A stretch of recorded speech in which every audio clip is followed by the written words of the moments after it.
আসসালামু আলাইকুম ভিউয়ার্স, কেমন আছেন সবাই? আশা করছি সবাই ভালো আছেন। আমি আলহামদুলিল্লাহ ভালো আছি। তো নতুন আরেকটি ব্লগ নিয়ে চলে আসলাম আপনাদের মাঝে। তো সকাল থেকে প্রচুর পরিমাণের বৃষ্টি হইতেছিল বাহিরে, কি বলবো? তো আমি সেই বৃষ্টিগুলো আর ক্যাপচার করিনি। যাই হোক, এদিকে ছেলেরও শরীরটা খুবই অসুস্থ। ওর জ্বর, ঠান্ডায় খুবই অবস্থা খারাপ। যার জন্য মন মানসিকতা তেমন ছিল না যে কোনো কিছু একটা ভিডিও ক্লিপ নিব। যাই হোক, বৃষ্টি হওয়াতে দেখতেই পারতেছেন এখনও কিন্তু পানিগুলো, বৃষ্টির পানিগুলো কিন্তু জমে আছে। তো যাই হোক, এদিকে আমি আবার ছেলেকে নেবুলাইজ করে নিতেছিলাম সকাল সকালেই, যেহেতু ও কোনো কিছু খেতে পারছিল না, শ্বাস নিতেই পারছিল না। তো ওর একদম গলা পর্যন্ত কফ বসে আছে আর কি, এরকম একটা অবস্থা। তো এদিকে মেয়েও তার ভাই আর কি নেবুলাইজটা আর কি মাস্কটা ধরে রেখেছিল। তো ক্যামেরা দেখে এরকম করতেছিল আর কি। তো দুপুরবেলা ওকে গোসল করে রেডি করে দিলাম। সে এখন তার নানা ভাইয়ের সাথে বের হবে আর কি, যাবে ওরা নানা নাতিন বাজারে।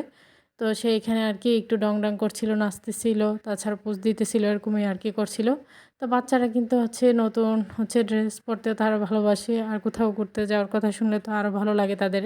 তো যাই হোক, এদিকে সে লিপস্টিক দিতে ভুলে গিয়েছিল আর কি। তো সেই জন্য পরে আবার যাওয়ার সময় আর কি আবার মনে করে লিপস্টিকটা দিতেছিল। তো লিপস্টিক পেয়ে তো সে খুবই খুশি, তার মন মতো করে দিতেছিল আর একটু ডং করছিল। তার এরকম ডং দেখে সবাই হাসাহাসি করছিল আর কি। তো যাওয়ার সময় বলতেছিল যেন মাস্কটা পরিয়ে দেই। তো সেজন্য আমি এখানে মাস্কটা পরিয়ে দিলাম আর কি ওকে। যেহেতু বাইরে অনেক বাতাস ছিল, তো মাস্কটা পরলে আর কি নাকে মুখে এত একটা বাতাস যাবে না। তো ওর হালকা ঠান্ডা লেগে আছে, তো সেজন্যই আর কি। তো ওরা যাবে একটু দূরেই, তো সেজন্যই আর কি। তো এদিকে সে তো সবার কাছ থেকে আবার বিদায় নিয়ে তার নানার সাথে আর কি বেরিয়ে পড়েছে, এখন চলে যাবে তার নানা ভাইয়ের সাথে। তো ওরা যাবে মাছ কেনার জন্য। তো দেখা যাক বাজার থেকে ওরা কী নিয়ে আসে আর কি। তো আমি তো এদিকে ওদেরকে বিদায় দিয়ে দিলাম, মেয়ে বাই বাই দিয়ে চলে গেল। তো বিদায়ের পর আমি আর কি রুমটাকে গুছিয়ে নিতেছিলাম। তো এদিকে ক্লথটাকে আমি আর কি আবার ডেটল দিয়ে পরিষ্কার করে নিতেছিলাম। ডেটলের পানি দিয়ে প্রত্যেক দিনই আমি এভাবে মুছে নিই। তো আজকেও তার ব্যতিক্রম না, এভাবে মুছে নিতেছিলাম আর কি। তো এভাবে মুছে নিলে কি মানে কোনো ব্যাকটেরিয়া থাকে না, তো সেজন্যই আর কি আমি এভাবে মুছে নিই। আর বাচ্চারা তো জানেনই, ওরা কিছুক্ষণ পর পরই এটা সেটাও গোছালো করতেই থাকে। যেহেতু মেয়ে এখন চলে গিয়েছে, তো সেজন্য আর কি এই ফাঁকে আমি রুমটাকে ক্লিন করে নিয়েছি আর কি। তো এরপর বাচ্চাদের কিছু কাপড় ছিল। তো এখন কিন্তু বাইরে বেশ ভালোই রোদ উঠেছে। তো রোদ দেখে আর কি চলে আসছি, কাপড়গুলো ভিজিয়ে এখন ধুয়ে নিব। তো ওদের কাঁথা জামা অনেক কিছু আর কি। যাই হোক, সব কিছু ছেলে মেয়ে দুজনেরই। তো ওদের কাপড়গুলোই এখানে আমি একসাথে আর কি ভিজিয়ে নিতেছি, ভিজিয়ে আর কি ধুয়ে নিব। আর বাচ্চাদের কথা কি বলবো, ওরা দিনের মধ্যে আর কি ২টা ৪টা করে একদম নোংরা করতেই থাকে। কিছুক্ষণ পর পরই আর কি ড্রেস চেঞ্জ করবে আর এরকমভাবে আর কি রেখে দিবে। তো যাই হোক, বাচ্চারা এরকমটাই করে। এরপর আর কি আমি সব কিছুই ধুয়ে নিয়েছি। ধোয়ার পর ছোটো ভাইকে বলে দিয়েছি এগুলো যেন সে ছাদে নিয়ে আর কি নেড়ে দেয়। তো পরে ছোটো ভাই গিয়ে এগুলো আবার ছাদে নিয়ে দিয়ে আসছে আর কি। তো এর কিছুক্ষণ পরেই আর কি নানা নাতিন চলে আসছে বাজার থেকে। তো ওরা আসার সময় পাঁচমিশালি এখানে মাছ নিয়ে আসছে। এখানে প্রায় ওরা ৭.৫ কেজির মতো মাছ নিয়ে আসছে। আর এরকম জাতি পাঁচমিশালি মাছগুলো খেতেও কিন্তু বেশ ভালো লাগে, বানানো কষ্ট হলেও মানে খেতে কিন্তু বেশ মজার। যাই হোক, এখানে কিন্তু কই মাছ, মিনি মাছ, তাছাড়া টাকি মাছ, আরও অনেক ধরনের মাছ ছিল। আর সেই সাথে এই পাশে ছিল ট্যাংরা মাছ আর কি। আর এই মাছগুলো দেখতে যতটা সুন্দর ছিল, কিন্তু ফ্রেশও কিন্তু ছিল। আর এগুলো খেতে তো বেশ মজার, কি বলবো, যে কোনো সবজি দিয়ে রান্না করি না কেন, মানে সব কিছু দিয়ে খেতে আর কি ভালো লাগবে। তো যাই হোক, এরপর আমি এখানে ছেলেকে আবার তার জন্য স্যুপ রান্না করে নিয়েছি।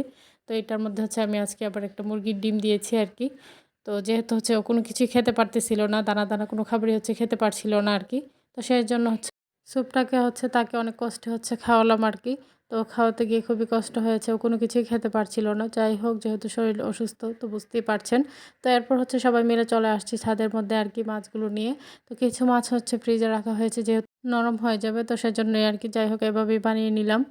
সবার কাছে আমার ছোট্ট একটি রিকোয়েস্ট, কেউ স্কিপ করবেন না, পুরো ভিডিওটি দেখে নেবেন। ভিডিওর কোনো অংশ দেখে যদি আপনাদের ভালো লেগে থাকে, লাইক কমেন্ট শেয়ার করে দিবেন। আমার ছোট্ট চ্যানেলটিকে সাবস্ক্রাইব করে বেল আইকনটি বাজিয়ে দিবেন। যারা আমার ফেসবুক পেজ থেকে দেখবেন তারা অবশ্যই পেজটাকে ফলো দিয়ে পাশে থাকবেন।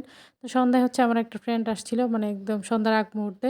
তো ওর সাথে প্রায় ২-৩ বছর যাবত আমার একদমই দেখা হচ্ছিল না। যাই হোক, হঠাৎ করে আসছে, ভালো লাগছিল, দুইজন মিলে গল্প করছিলাম, খুবই মজা লাগছিল। মানে অনেক দিন পর আর কি আনন্দ করছিলাম। আর এখানে ওকে কিছু নাস্তা দেওয়া হলো। তো পরে ও বিদায় নিয়ে চলে যাচ্ছে আর কি। তো এরপর হচ্ছে ছোটো ভাই গিয়ে আবার হচ্ছে এখানে ঝালমুড়ি নিয়ে আসছে। আর এরকম সময় কিন্তু ঝালমুড়িটা খেতে বেশ ভালোই লাগে। আর বিশেষ করে এই ঝালমুড়ির সাথে যখন এই লেবুটা কামড় পড়ে খুবই খেতে ভীষণ ভালো লাগে।